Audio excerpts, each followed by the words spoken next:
நீங்கள் பள்ளிக்கு செல்வதற்கு முன்பே வாழ்க்கையை பற்றி கற்றுக்கொண்ட முதல் இடம் உங்களுடைய குடும்பம். நீங்கள் நடக்க கற்றுக்கொள்வதற்கு முன்பே அங்கே வாழ்க்கையை பார்க்க தொடங்குனீங்க.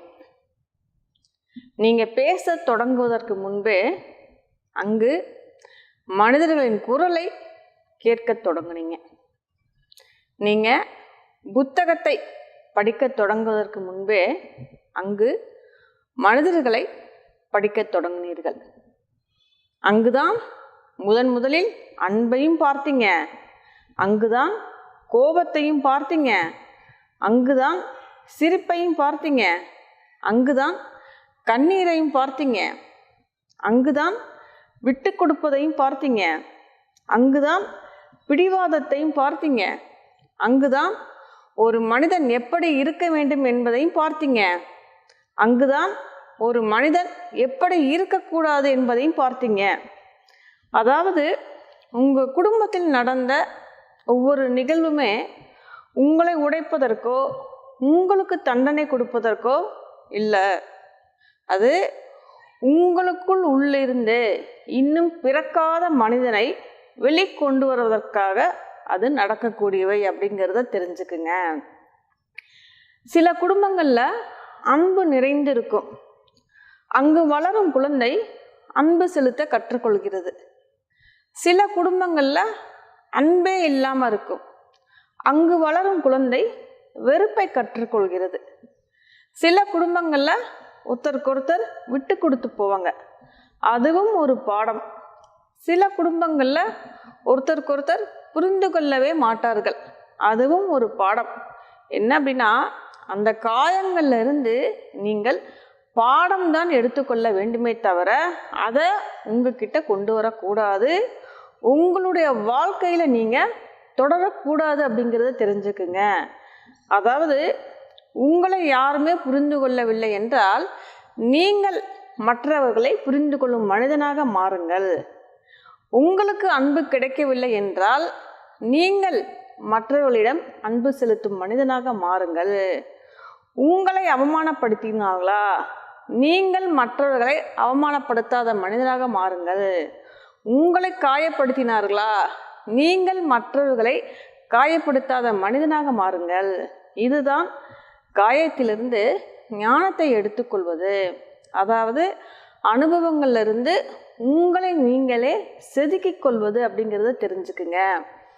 அதாவது உங்கள் குடும்பத்தில் எல்லாருமே சண்டை போடக்கூடியவர்களாக இருக்கலாம். அதற்காக நீங்களும் சண்டை போடக்கூடியவராக இருக்க வேண்டியதில்லை. உங்கள் குடும்பத்தில் எல்லோரும் கோபப்படக்கூடியவராக இருக்கலாம். அதற்காக நீங்களும் கோபப்படக்கூடியவராக இருக்க வேண்டியதில்லை. அது அவங்களோட முடியட்டும், உங்களிடம் கொண்டு வராதீங்க, உங்களுடைய வாழ்க்கையில் நீங்கள் கொண்டு வராதீங்க.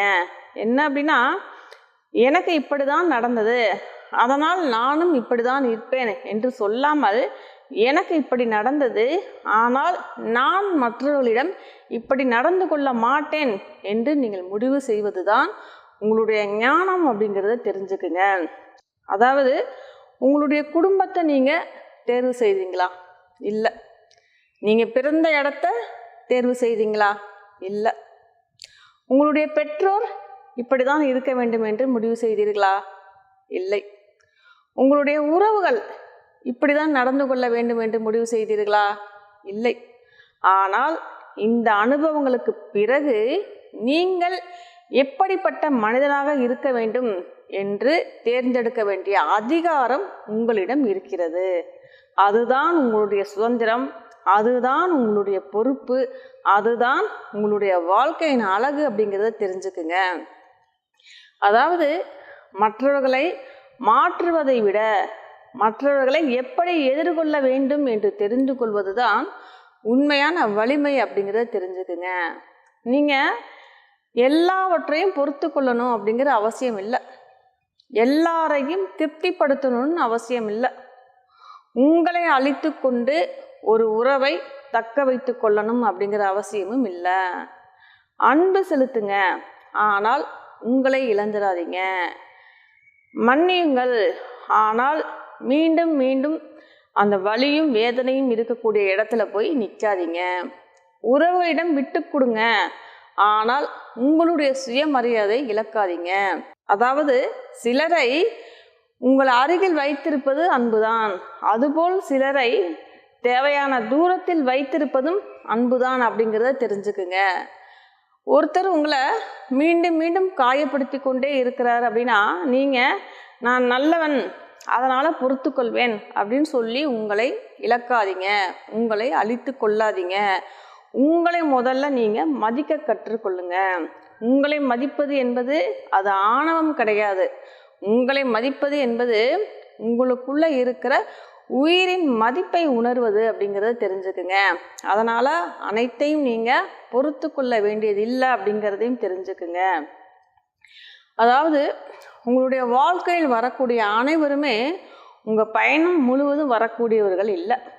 சிலர் உங்களுக்கு அன்பை கற்றுக் கொடுக்க வந்தவர்கள், சிலர் உங்களுக்கு பொறுமையை கற்றுக் கொடுக்க வந்தவர்கள், சிலர் உங்களுக்கு தன்னம்பிக்கையை வளர்க்க வந்தவர்கள், சிலர் யாரை எங்கு நிறுத்த வேண்டும் என்று கற்றுக் கொடுக்க வந்தவர்கள், சிலர் நீங்கள் எங்கு பேச வேண்டும் என்று கற்றுக் கொடுக்க வந்தவர்கள், சிலர் நீங்கள் எங்கு அமைதியாக இருக்க வேண்டும் என்று கற்றுக் கொடுக்க வந்தவர்கள். அதனால் நீங்கள் அந்த மனிதர்களை இவர் நல்லவர் இவர் கெட்டவர் அப்படின்னு பிரிக்காதீங்க. அதிலிருந்து அந்த பாடத்தை மட்டும் கற்றுக்கொள்ளுங்க, அந்த அனுபவங்களை மட்டும் எடுத்துக்கொள்ளுங்க. அதாவது ஒரு குடும்பத்தில் எல்லோரும் சண்டை போடக்கூடியவர்களாக இருக்கலாம், அதில் ஒருவர் அந்த சண்டையை நிறுத்தக்கூடியவராக இருக்கலாம். ஒரு குடும்பத்தில் எல்லாரும் ஒருவரை ஒருவர் குறை கூறக்கூடியவர்களாக இருக்கலாம், ஒருவர் மட்டும் எல்லாரையும் புரிந்து கொள்ளக்கூடியவராக இருக்கலாம். ஒரு குடும்பத்தில் கடந்ததையே பேசிக்கொண்டு இருப்பார்கள், அதில் ஒருவர் மட்டும் வேண்டாம் கடந்ததை நிறுத்துங்கள் என்று சொல்லக்கூடியவராக இருக்கலாம். அந்த ஒருவர் நீங்களாக இருங்க. என்ன அப்படின்னா, ஒரு குடும்பத்தை மாற்ற ஒரு கூட்டம் தேவையில்லை, மனிதத்தன்மை இல்லை, ஒரு மனிதனுடைய செயலே போதும் அப்படிங்கிறத தெரிஞ்சுக்குங்க. அதனால் இனிமேல் நான் ஏன் இந்த குடும்பத்தில் பிறந்தேன் என்று கேட்காதீங்க. இந்த குடும்பத்திலிருந்து நான் எப்படிப்பட்ட மனிதனாக மாற வேண்டும் என்று கேளுங்க. இதிலிருந்து என்ன கிடைத்தது அப்படின்னு கேட்காதீங்க. என்னிடமிருந்து என்ன வெளிப்பட வேண்டும் என்று கேளுங்க. இந்த கேள்வியே உங்களுடைய வாழ்க்கையின் மாற்றத்திற்கான ஆரம்பமாகும் அப்படிங்கிறத தெரிஞ்சுக்குங்க. அதாவது நீங்கள் எந்த வீட்டில் பிறந்தீர்கள் என்பது பெருமை இல்லை, அந்த வீட்டில் இருந்து கொண்டே நீங்கள் எப்படிப்பட்ட மனிதனாக மாறினீர்கள் என்பதுதான் பெருமை. நீங்கள் பிறந்த இடத்தை நீங்கள் தேர்வு செய்ய முடியாது, ஆனால் உங்களுடைய நற்பண்புகளை நீங்கள் வளர்த்து கொள்ளலாம். உங்களுடைய பெற்றோரை நீங்கள் தேர்வு செய்ய முடியாது, ஆனால் எதிர்காலத்தை நீங்கள் உருவாக்க முடியும். கடந்த காலத்தை நீங்கள் மாற்ற முடியாது, ஆனால் நாளை எப்படி அப்படிங்கிறத நீங்கள் அதை முடிவு செய்ய முடியும் அப்படிங்கிறத சரியாக தெரிஞ்சுக்குங்க. அதனால் உங்களுக்குள்ள மாற்றத்தை தொடங்குங்க. நடந்ததை மாற்ற முடியாது, அதை விட்டுருங்க. இனி என்ன செய்ய வேண்டும் என்று சிந்தியுங்கள். உங்களை யாரும் புரிந்து கொள்ளவில்லை என்று கவலைப்படாமல் உங்களை நீங்கள் புரிந்து கொண்டீர்களா என்று பாருங்கள். உங்களை மற்றவர்கள் நேசிக்கவில்லை என்று எதிர்பார்க்காமல் நீங்கள் மற்றவர்களை நேசித்தீர்களா என்று பாருங்கள். இந்த மாற்றமே உங்களுடைய வாழ்க்கையில் மாற்றத்தை ஏற்படுத்தும். அதுவே உங்களைய ஒரு புதிய பாதையில் அழைத்து செல்லும்.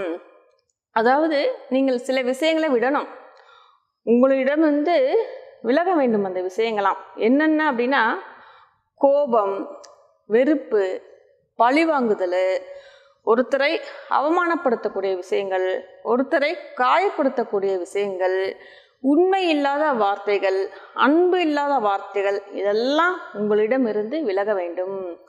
உங்களிடமிருந்து வெளிப்படக்கூடிய விஷயங்கள் என்னென்ன அப்படின்னா, அன்பு, அமைதி, புரிதல், தன்னம்பிக்கை, மன்னிப்பு, மரியாதை, உண்மையான செயல்கள், உண்மையான வார்த்தைகள், இதெல்லாம் நீங்கள் வாழும் வாழ்க்கையில் வெளிப்பட வேண்டும் அப்படிங்கிறத தெரிஞ்சுக்குங்க. அதனால் நீங்கள் காயப்பட்டீர்களா, அதை ஞானமாக மாற்றுங்க. நீங்கள் ஏமாற்றப்பட்டீர்களா, தெளிவை வளர்த்து கொள்ளுங்க. நீங்கள் அன்பு இல்லாமல் வளர்ந்தீர்களா, நீங்கள் அன்பை வளர்த்து கொள்ளுங்க. உங்களுடைய குடும்பத்தின் செயலை பார்த்து உங்களை தீர்ப்பளிக்க முடியாது. உங்களுடைய பெற்றோரின் செயலை பார்த்து உங்களை அளவிட முடியாது. உங்களுடைய உறவுகளின் செயல்களை பார்த்து உங்களை மதிப்பிட முடியாது. நீங்கள் யார் என்பதை உங்களுடைய உண்மையான செயல்கள் தான் உங்களை வெளிப்படுத்தும் அப்படிங்கிறத தெரிஞ்சுக்குங்க. அதனால் இனிமேல் என் குடும்பம் என்ன செய்வது, என்னுடைய விதி அப்படின்னு சொல்லாதீங்க. இது என்னுடைய ஆரம்பம், இங்குதான் என்னுடைய மாற்றம் அப்படின்னு சொல்லுங்க. சுற்றியுள்ள சூழ்நிலைகள் உங்களை பாதித்திருக்கலாம், ஆனால் அது உங்களை ஆட்சி செய்ய வேண்டியதில்லை. அதாவது நீங்கள் எங்கு பிறக்க வேண்டும் என்று நீங்கள் தேர்வு செய்ய முடியாது, ஆனால் நீங்கள் எப்படிப்பட்ட மனிதனாக மாற முடியும் என்பதை நீங்கள் தேர்வு செய்ய முடியும் அப்படிங்கிறத தெரிஞ்சுக்குங்க. அதனால் உங்கள் குடும்பத்தில் இருக்கும் நல்லதை எடுத்துக்குங்க, கெட்டதை விட்டுருங்க. அங்கு உங்களை மாற்றிய அனுபவங்களுக்கு நன்றி சொல்லுங்க. அங்கு உங்களுக்கு கிடைத்த காயத்திலிருந்து ஞானத்தை எடுத்துக்கொள்ளுங்க. உண்மையை தேர்ந்தெடுங்க, அன்பை தேர்ந்தெடுங்க, ஞானத்தை தேர்ந்தெடுங்க. சில நேரங்களில் எல்லையை தேர்ந்தெடுங்க, உங்களுக்கு மதிப்பானதை தேர்ந்தெடுங்க.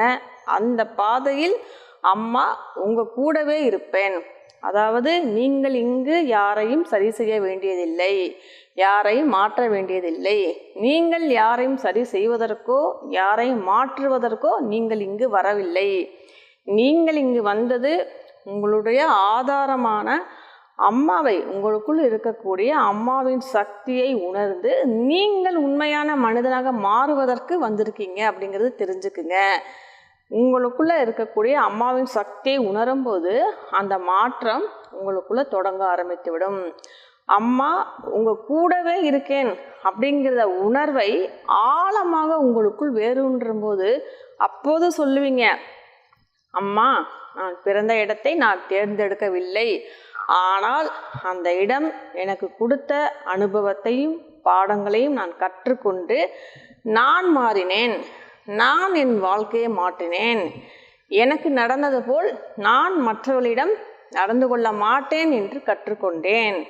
எனக்கு கிடைக்காத அன்பை மற்றவர்களிடம் நான் அன்பு செலுத்த நான் கற்றுக்கொண்டேன். என்னுடைய குடும்பம் முடிவு அல்ல, அது ஆரம்பம் என்று உணர்ந்து கொண்டேன்.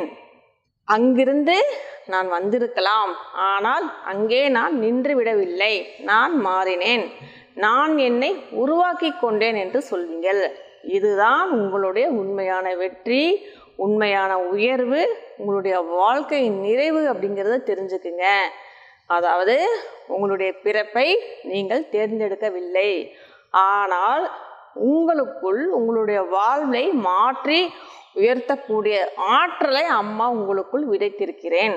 அதை உணர்ந்து அம்மாவின் அருளோடு இணைந்து பயணிப்பவனை அம்மாவே அவனை பாதுகாத்து அவனுக்கு துணை நின்று அவனை வழி நடத்தி அவனை சரியான பாதையில் அம்மாவே வழி நடத்த வைப்பேன்.